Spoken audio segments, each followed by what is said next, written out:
if I receive pushback from the students, they say they learn better if I were to do one thing or another, or they prefer this or that, should I make those changes in the classroom? Well, this is something that we address, of course, when we teach in any type of classroom. But we can easily make those changes when we're lecturing. If a student says, hey, I'd prefer if you speak more slowly, then we just can the next time. But if I've already recorded all of my lectures a semester ago or at the beginning of the semester, it's more difficult for me to make those adjustments.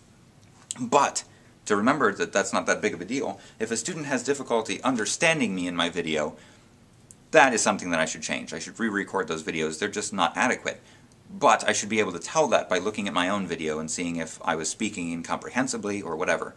If I'm moving too quickly for the student, which is a real problem in the classroom, the student simply can't keep up when taking notes, the student can pause my video and finish her or his thought, and can go back and watch a section again to make sure everything's out of it. So that's not such a big concern. By the medium itself, by the video itself, I've given students that ability to control their own presentation of information. But then the question arises, well, what if the student says, I don't like these kinds of questions in class, or I prefer that we had more time in class?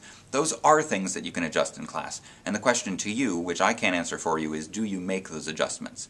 I chose for the most part not to. I thought that I had a pretty solid set of questions. I thought that the amount of time students were given was correct, but I can change those all on the fly if I need to. If I say, all right, we're going to address a different question this time, I can change that right before class, as long as the change is transparent to students and they're not expecting something that pops up that isn't what I had communicated to them in the first place. So as long as I scaffold that appropriately, any changes within the classroom are still just as viable as they were in the lecture hall in the first place, if not more so.